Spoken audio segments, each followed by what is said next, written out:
Assalamualaikum sahabat YouTube semua. Bagaimana kabar kalian? Masih bersama saya dengan Rudi Hartono.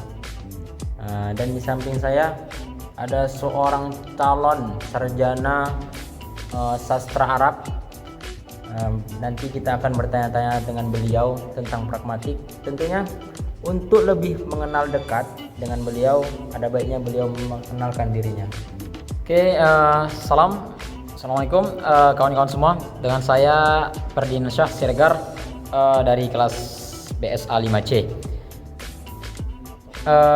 Di sini saya ingin mempresentasikan pemahaman tentang prinsip kerjasama. Berikut akan dipandu oleh saudara kita. Ya, mungkin teman-teman yang di rumah kurang mengerti ya tentang pragmatik itu apa ya. Jadi dalam pragmatik itu ada namanya prinsip-prinsip kerjasama. Kalau saya menjelaskan, saya nggak tahu karena saya bukan jurusan itu kan. Nah, tentunya kita telah mendatangkan seorang pakarnya. Dari segala pakar, kita akan bertanya-tanya dengan beliau, berbincang-bincang santai. Ya, tentunya beliau bisa menjelaskan apa itu prinsip-prinsip kerjasama dalam pragmatik ini. Oh, itu Pak Rudi, prinsip kerjasama dalam konteks pragmatik itu dipahami sebagai kaedah-kaedah yang harus dipenuhi oleh penutur agar tuturan ataupun komunikasi itu berjalan dengan lancar. Ya, sekian sekilas seperti itu. Ya. Jadi kan dalam pragmatik ada kaedah-kaedah kan? Bisa dijelaskan kaedah-kaedahnya? Mungkin ada beberapa kaedah-kaedah yang bisa dijelaskan. Oke. Oh, dalam konteks pragmatik lagi, kaedah-kaedah yang dimaksud tersebut itu disebut dengan maksim. Oleh Grace itu disebutkan ada 4 macam. Yang pertama ada maksim kuantitas ataupun dengan yang disebut maksim quantity. Itu mengharuskan setiap penutur untuk menyampaikan sesuatu secara secukupnya tanpa berlebihan. Contohnya ada sebuah percakapan, "Hey bro, kamu sudah makan?" "Ya sudah." Singkat, padat. Oke. Dan yang kedua ada yang disebut dengan maxim quality ataupun dengan maxim quality.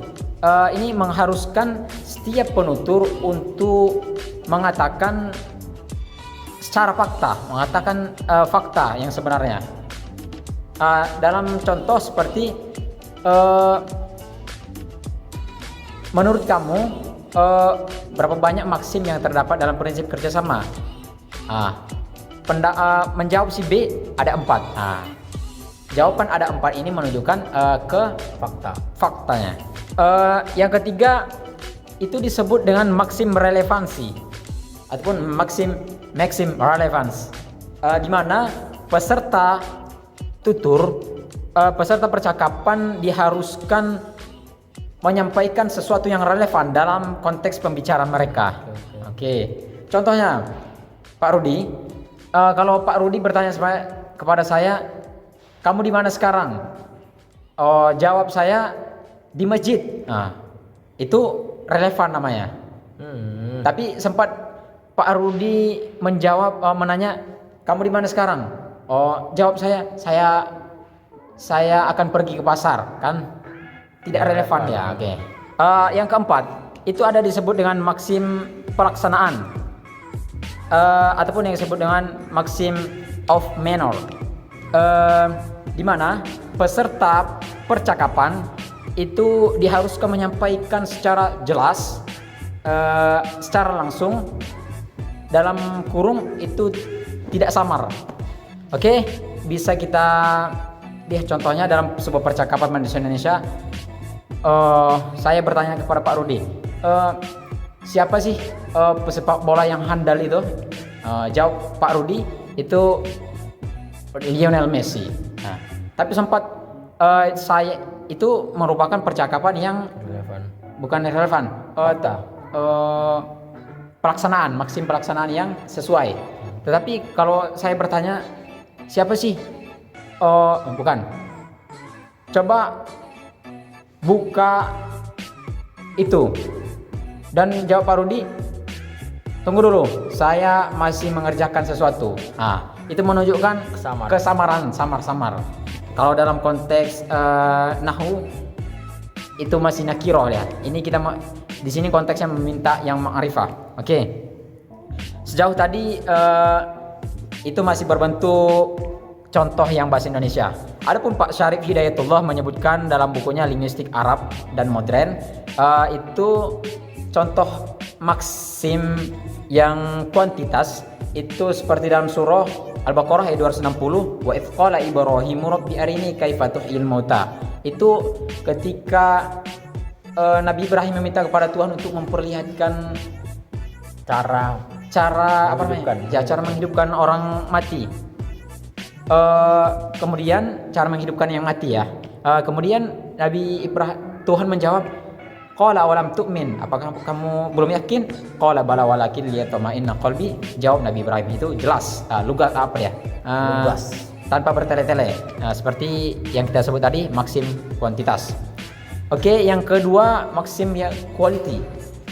Itu kita bisa melihat contohnya dalam Quran surah Toha ayat 22. Watmum yadaka ila janahika takhruj bayda min ghairi su. Itu Pak Rudi, gimana Pak Rudi? Ada pernah dengar cerita seperti itu? Yang Allah menyuruh Nabi Musa memasukkan ke bajunya. Nah, sehingga keluar tangannya menjadi putih. Itu menunjukkan maksim, itu menunjukkan maksim kualitas. Nah, Pak Rudi. Oke. Maksim relevans yang ketiga Pak Rudi. Itu dalam contoh bahasa Arab, untuk contoh maksim relevan itu Pak Rudi dalam bahasa Arab seperti pertanyaan Nabi Musa kepada pertanyaan Fir'aun kepada Nabi Musa dan Harun. Qala famar rabbukuma ya Musa, kata Fir'aun. Berkata Fir'aun, siapa Tuhan kalian berdua? Qala rabbuna alladzi a'ta kulla syai'in khalqahu tsumma hada. Tuhan kami itu yang memberi bentuk kejadian, memberi bentuk petunjuk kejadian kepada segala sesuatu. Kemudian dia menunjuki sesuatu yang diberinya itu. Oke. Yang terakhir kawan-kawan semua, ada yang disebut dengan yang disebut dengan maksim pelaksanaan ataupun maxim of manner. Itu dalam contoh bahasa Arab itu untuk maksim yang terakhir maksim pelaksanaan itu bisa kita lihat pada Quran surah kedua Al-Baqarah ayat kedua. Dzalikal kitabul la raiba fi. Ini suatu kitab, yakni Al-Quran, tidak ada keraguan padanya, jelas dia. Oke. Sehingga di dalam maksim yang terakhir ini itu kalau terjadi kesalahan atau pelanggaran, maka akan kita dapati seperti kisah Bani Israel yang bertanya tentang bentuk sapi yang ingin disembelih. Menanya, pertama mereka hanya disuruh untuk menyembelih sapi, kemudian ditanya lagi apa warnanya, apa bentuknya, apa jenisnya, sehingga bertele-tele. Itu diceritakan dalam Quran surah Al-Baqarah 67, 68, 69. Oke, gimana saudara Pak Rudi, masih ada yang perlu? Mungkin udah jelas semua, contoh-contohnya pun udah disebutkan semua oleh Bapak tadi. Mungkin udah jelas, mungkin kembalikan. Oke, kawan-kawan semua, mungkin sekian dulu dari kami. Mudah-mudahan dapat dipahami dan bermanfaat. Wassalamualaikum warahmatullahi wabarakatuh.